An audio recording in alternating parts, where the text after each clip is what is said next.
Message of the day کے حوالے سے کہ آپ لوگ ایکٹیو ہوں. اب صبح دیکھو نا یہاں پہ دعا ہو رہی ہوتی ہے. آپ جب یہاں کھڑے ہو کر دیکھتے ہیں نا تو اداس سے چہرے, تھکے ہوئے, اترے ہوئے, یوں لگ رہا ہوتا ہے کہ جیسے آپ کو کسی نے مار کے پیٹ کے دنگی اسکول میں بھیجا ہے. کہ اگر تو ہے نا آپ لوگوں نے کچھ کرنا اور کچھ بننا تو یہ آپ کا بیسٹ ٹائم ہے, آئیڈیل ٹائم ہے. اس وقت جو بچہ کچھ کرنے کا خواب دیکھ لے گا, کچھ کرنے کا بیج بولے گا نا, تو وہ اگلے فیوچر کے اندر آسان رہے گا. اور جو بچہ اس ایج کو, اس ٹائم کو ضائع کر دے گا, وہ آنے والا فیوچر اس کے لیے بڑا مشکل ہو جائے گا. اور آپ دیکھو ان سٹوڈنٹس کا جو ہاسٹلس کے اندر رہ رہے ہوتے ہیں, جو MBBS کی تیاری کر رہے ہوتے ہیں, جو انجینئرنگ کی تیاری کر رہے ہوتے ہیں, یا جو کمپٹیشن کے امتحان کی تیاری کر رہے ہوتے ہیں. آپ ان کو دیکھو کہ وہ کس طرح سے اپنی چھوٹی چھوٹی جو مصروفیات ہیں جن کو ہم نے بہت بڑا سمجھا ہوتا ہے, وہ ان سب کو ترک کر کے اپنا مکمل فوکس جو ہے وہ کتاب پہ کیا ہوتا ہے. ڈیفر گریٹیفیکیشن کا مطلب یہ ہوتا ہے کہ آپ چھوٹی چھوٹی پلیئرز کو, چھوٹی چھوٹی خوشیوں کو قربان کرتے ہیں ایک بڑی خوشی کے لیے. ڈیفر گریٹیفیکیشن کا کیا مطلب ہوتا ہے کہ چھوٹی چھوٹی خوشیوں کو یا چھوٹے چھوٹے وکٹریز کو آپ قربان کرتے ہیں ایک بڑی وکٹری کے لیے.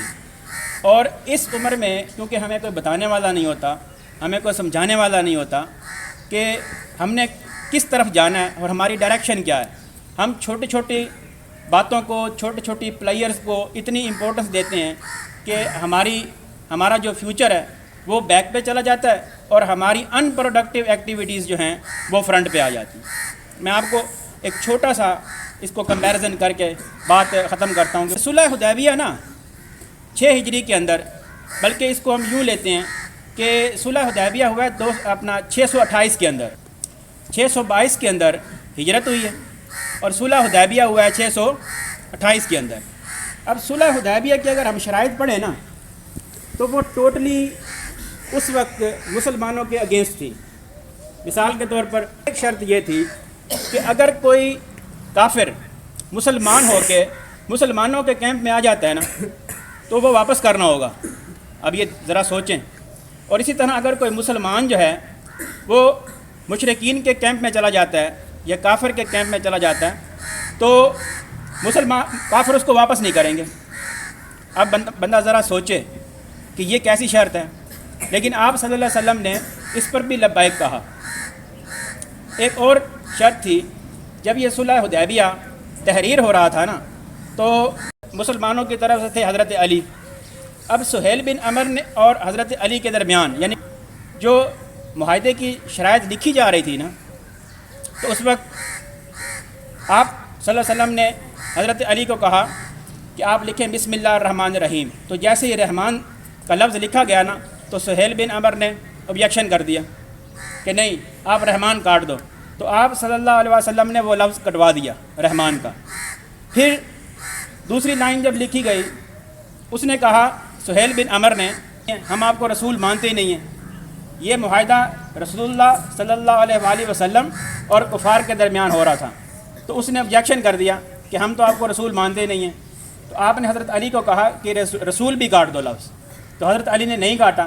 آپ صلی اللہ علیہ وسلم نے وہ معاہدہ لے کے خود رسول کا لفظ کاٹ دیا. بتانے کا مقصد کیا ہے کہ آپ نے وہ جو معاہدہ کیا صلح حدیبیہ کا جو لکھوایا وہ ٹوٹلی اپیرنٹلی یعنی کہ ظاہری طور پر وہ مسلمانوں کے خلاف تھا. لیکن اس کا فائدہ کیا ہوا بعد میں؟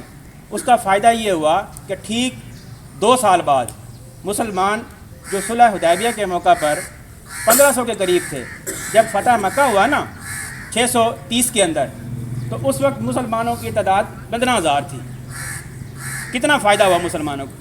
وہ ظاہری طور پر اس وقت جو تھے لوگ وہ اس کو نہیں دیکھ رہے تھے, لیکن آپ صلی اللہ علیہ وآلہ وسلم اس چیز کو دیکھ رہے تھے کہ وقتی طور پہ تو ہم کمپرومائز کر رہے ہیں ہم اپنی ان چیزوں پہ, لیکن آنے والا جو کل ہے وہ مسلمانوں کے لیے شاندار ہے. اور اس کا ایک اور نتیجہ یہ نکلا کہ حضرت خالد بن ولید جیسے سپہ سالار وہ دائرہ اسلام کے اندر داخل ہوئے. سریا یہ شام، تو ان کے قافلے گزرتے تھے، تو یہ ساؤتھ سے جاتے تھے نارتھ کی طرف، درمیان میں تھا مدینہ، تو مدینہ کے اندر مسلمان تھے. اب ایک ان کا ٹریڈ ریلیشن ڈیولپ ہو گیا، تو ان کے اور مسلمانوں کے درمیان جو تھے وہ ٹریڈ ریلیشن ڈیولپ ہو گئے. مسلمانوں کو جو ہے وہ ٹریڈ کرنے کا موقع ان کا بڑھ گیا، تو اتنے فائدے ہوئے. وقتی طور پہ ہمیں کیا لگ رہا تھا، دیکھیں جی اس سہیل بن عمر نے یہ شرط کٹوا دی، آپ صلی اللہ علیہ وآلہ وسلم مان گئے. اس نے یہ شرط کٹوا دی، آپ صلی اللہ علیہ وسلم مان گئے. اور صحابہ نے اعتراض بھی کیا اس وقت کہ ہم تو مسلمان ہیں اور ہم تو اور وہ مشرکین ہیں، ہمیں لڑنا چاہیے. لیکن آپ صلی اللہ علیہ وآلہ وسلم کیونکہ فیوچر کو دیکھ رہے تھے کہ اس سے جو ہے وہ امپیکٹ کتنا پڑنا ہے مسلمانوں پہ اور رہتی دنیا تک، تو آپ نے وہ معاہدہ وہاں پہ سائن کر دیا. تو ہوتا بیٹا یہ ہے کہ وقتی طور پہ ہمیں یوں لگ رہا ہوتا ہے کہ شاید یہ جو چھوٹی چھوٹی ہماری مصروفیات ہیں نا، شاید سب کچھ یہی ہے.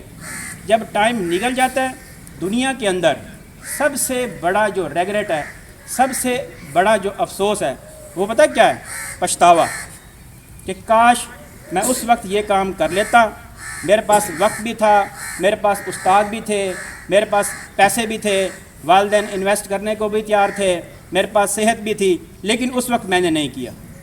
تو آج آپ کے پاس سب کچھ ہے، پیرنٹس آپ کے پاس ہیں، ہیلتھ آپ کے پاس ہے، ویلتھ آپ کے پاس ہے، استاد آپ کے پاس ہیں، بہترین ٹائم آپ کے پاس ہے. جو بچہ آج کر جائے گا اور انشاءاللہ وہ آنے والے دور میں وہ لائف کو انجوائے کرے. Thank you.